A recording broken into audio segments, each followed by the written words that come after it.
On the far edge of a quiet town, surrounded by hills that turned gold every morning, stood a place called Ashray.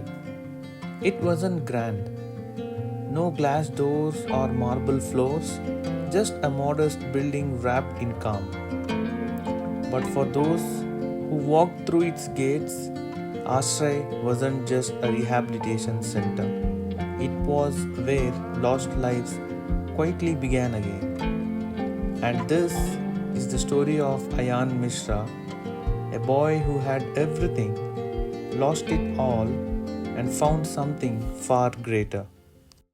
Ayaan was born in a small, dusty village, the kind where evenings smelled of rain and smoke, and dreams usually stayed behind in school books and harvest fields. But not his. By the time he could walk, he had a cricket bat in his hand. By the time he could run, he had a fire in his eyes. His father, a farmer with cracked hands and sunburned skin, used to tell him, "One day your name will echo beyond these fields, son." And those words became Ayaan's heartbeat. By 17, he was playing district cricket. By 19, he wore the state jersey. Newspapers printed his name. Fans chanted it. Doors opened. Cameras followed. Everyone called him the next big thing. But fame has a quiet shadow. It waits behind the lights. One night, after a big match, the team gathered in a hotel. Cameras and endless laughter. A senior teammate handed him a glass. "Relax, champ. One drink won't kill your career." Ayaan smiled, raised the glass, and without knowing it, took his first step down a steep, dark road. It began with weekend parties, then painkillers for an injured shoulder, then the skipping of practice, then the anger, and finally, silence. Within 2 years, the cheers were gone. The phone stopped ringing. Then came the letter, the termination from the state team. He stared at it, unblinking. His phone rang again. His mother. He didn't answer. That night, in a cramped apartment filled with bottles, Ayaan looked at his reflection and whispered, "What have I done?" And that night, he made a call. The one call that would save his life. When Ayaan arrived at Ashray, everything felt too quiet. The air was still. The hills stood tall around the center, green and gentle, as if guarding it. He walked past the gate with his head down, clutching a single bag. For days, he didn't speak. He just sat on the veranda, watching the hills blush at sunrise, trying to remember who he used to be. Then, one morning, someone sat beside him. A woman with calm eyes and a kind smile. "Dr. Meera Joshi," she said, "you don't have to fix everything today. You just need to show up." Something about those words broke the silence inside him. And from that day, he began showing up. He joined art therapy, gardening, group sessions. At first, he fumbled, embarrassed, unsure. But slowly, he began to feel human again. He met Samir, a software engineer mending himself after divorce. Neha, soft-spoken but brave, rebuilding after an abusive marriage. Different stories, same ache.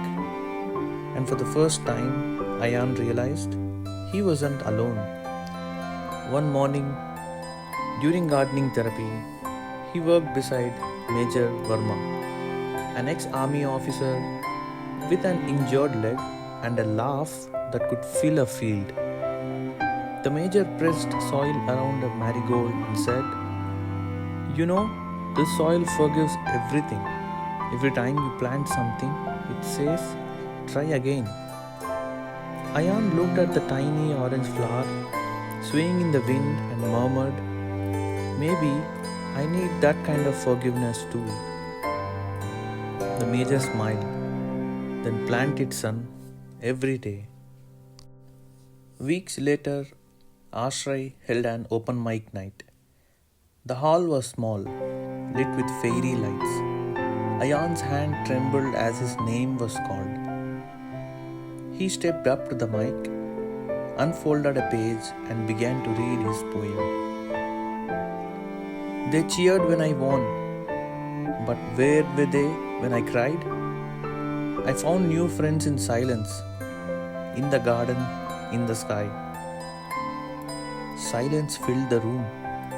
Then applause, gentle at first, then rolling, real.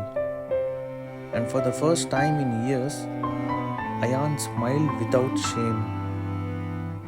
That night, under a sky full of stars, he thought, maybe this is what healing feels like. Not fireworks, just peace. Towards the end of his stay, Ayaan wrote to his parents. No grand words, just truth. 2 weeks later, they arrived at Ashray. His mother ran to him, arms trembling. You came back to us, she whispered through tears. Ayaan held her close. I should have never left, he said.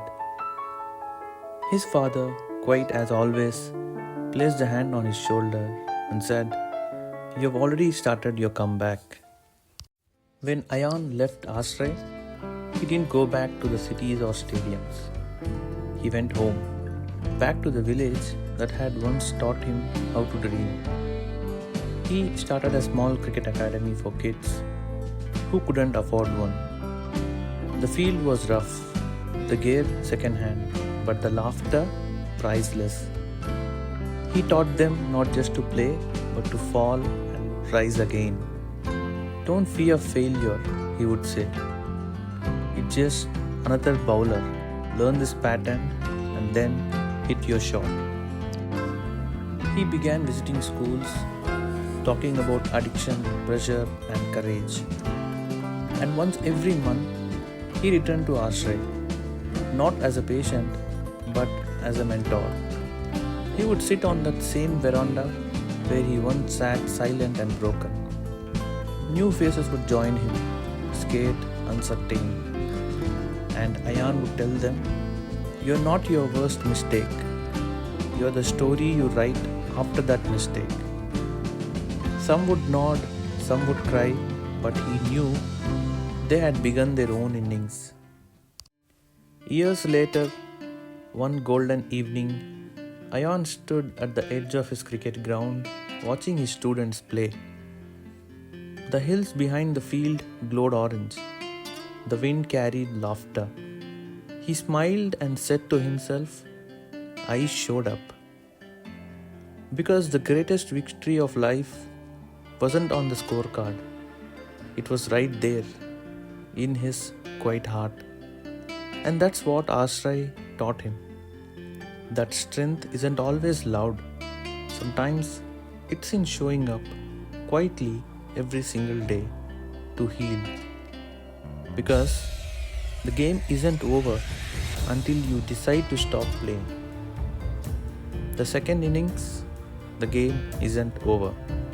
A story of hope, of healing, of coming home to yourself.